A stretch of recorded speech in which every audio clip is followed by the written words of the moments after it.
All right, we're trying that again. I've been having problems with my cameras lately, and I'm not sure why. So I certainly hope that it doesn't happen again. If it does, we'll deal with it, right? What can we say? So we were talking about fears, how fears has layers. And on the surface, afraid of failing. Maybe we're afraid of looking foolish, or maybe we're afraid of losing something important to us. But when we dig a little deeper, there's often, a root fear driving those surface fears. And I'm going to give you, a lot of different examples here. So for example, maybe you're hesitant to start something new because you're afraid of failing. But beneath that, the real fear could be about feeling unworthy or worrying that people will judge you. And I'm going to share a lot more examples with you because that might start, reminding you of certain things or making you think of certain things. So maybe you're holding back from pursuing a new relationship, telling yourself because that you're just too busy to start a new relationship, or you just don't have time to start a new relationship. But beneath that, deep down, the real fear might be that you don't want to get hurt again, or feeling like you're not enough for someone else. That was a huge one for me. Actually, it really was. Or perhaps you're avoiding a career change because you worry about starting over at this age, for example. And on the surface, it feels like fear of instability. I can't change careers now, but at the root, it could be fear of losing your identity or of not living up to your own expectations. So you see how deep that is, right? And sometimes it's as simple as not trying something new, like traveling solo or picking up a new hobby because you fear stepping out of your comfort zone. And beneath that, it might be a fear of failure or even a fear of discovering that you're capable of much more than you've allowed yourself to believe. That's a big one. Wow, I never thought I would do that. Because you never believed it. Maybe you've always dreamt of exploring a new country, but you hesitate because you're afraid of the unknown. What if you get lost? What if something goes wrong? Right? So on the surface, it might seem like fear of logistics, but deeper down, it could be about not trusting yourself to handle that type of challenge or feeling vulnerable in unfamiliar environments. I remember when I got lost in Italy, I did, and I had to stop and take a breath. And then, eventually I found somebody that I knew, which was really good. Perhaps you've been putting off that big trip because you worry about leaving behind your responsibilities, your work, your family, or even your comfort zone. But underneath, the fear might be about losing control or stepping away from the security of your routine. Think about that one too. And then, of course, there's the fear of traveling alone. And maybe you tell yourself it's because you feel lonely or you think you would feel unsafe. The deeper fear might be about confronting your true self, right? You'd be alone with your thoughts, alone with your emotions, and who you are when you're not surrounded by others. So those are a couple of fears that come up when it comes to traveling. But let's talk about retirement now, which is another major life change that can bring up a lot of fears. Now, for some, there's the fear of losing our purpose. Right after years of working, we might wonder, what am I going to do with my time? I find that this is more men than women, but women as well.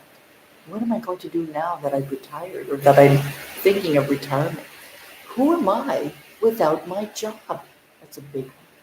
So on the surface, it's a fear of boredom or a lack of structure. But maybe deep down, it could be about questioning your value or questioning your identity without a career. Who am I now that I'm not working, right? Others may fear financial insecurity. Even with careful planning, it's natural to worry about whether you'll have enough to sustain the lifestyle that you want. But underneath, this might tie into a fear of losing control over your future or feeling vulnerable as you age. And retirement can also bring fears about relationships. Right? That's a big one too. If you've spent years working outside of the home, the idea of now spending more time with a partner or being alone in some cases might feel daunting. And this could point to a deeper fear about intimacy, about connection, or maybe about independence. So these deeper fears are really hard to understand, and they have such a powerful grip on us. I'm hoping that by mentioning them, it might stir up some thoughts for you. So the good news, though, is that of course, is that once we name these fears, we can then start to take away their power. Right? Once you've identified that's a deeper fear, then you can start taking away the power of that.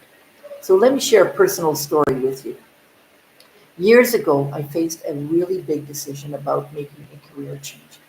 And on the surface, I told myself I wasn't ready because I didn't want to risk financial instability. That fear kept me in the same job, in that job, for 3 more years. I was there for a total of 9 years. But when I started thinking of changing, it was another 3 years after that when I started to really start thinking about leaving it. And it felt safe, very familiar and predictable, like I had a safety net that I couldn't let go of. But when I really stopped to reflect, I realized that the fear ran a lot deeper than that. It wasn't just about money for me. It was about me not trusting myself enough, not not trusting my skills enough, my abilities enough, and my potential to make a living doing something that I truly loved, teaching and coaching.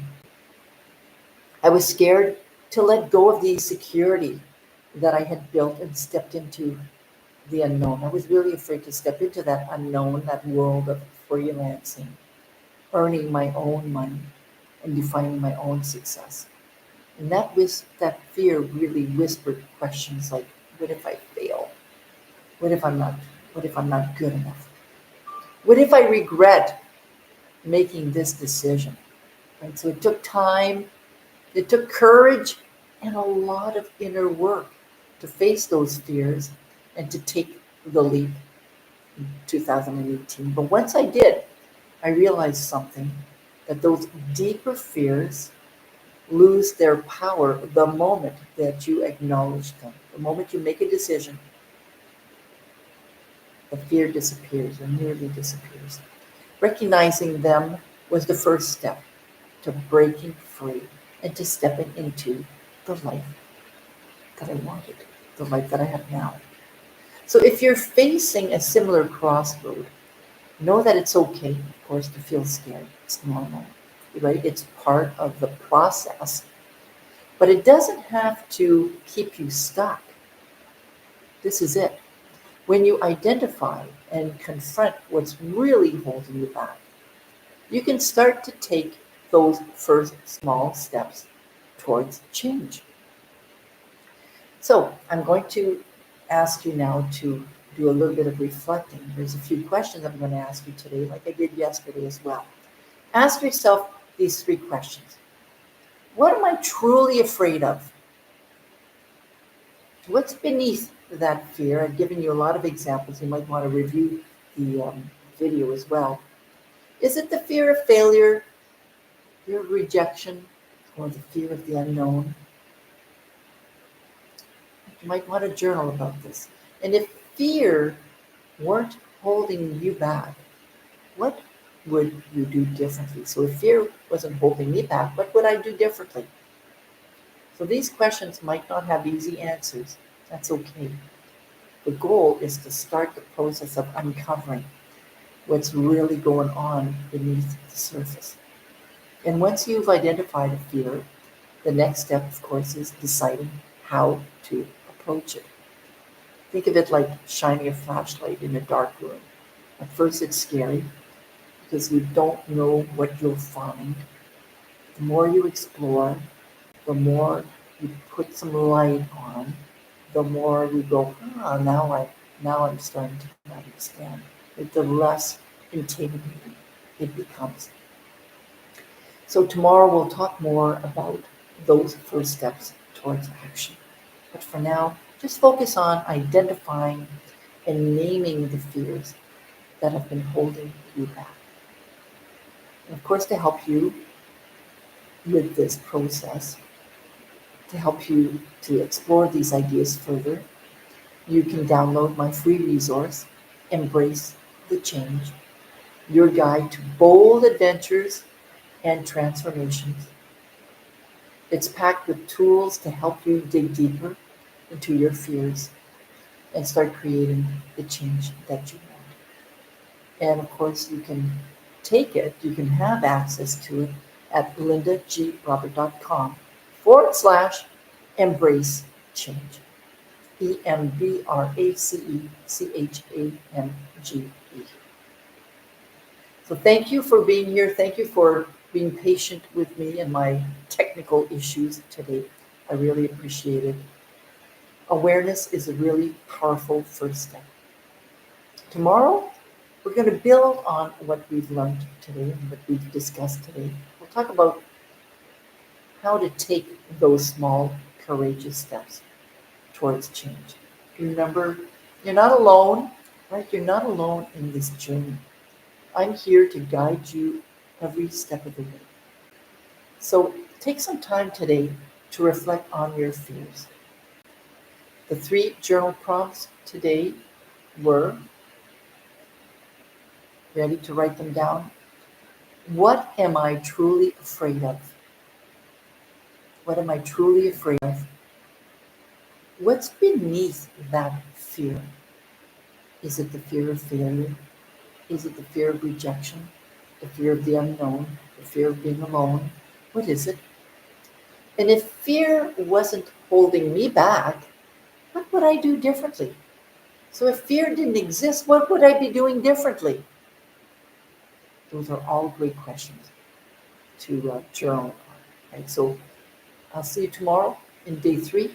And of course, remember to grab the guide at lindagrobert.com, Embrace Change.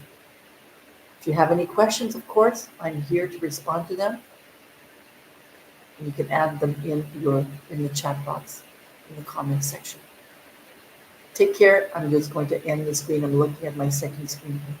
Take care. See you tomorrow, same time, noon. Bye now.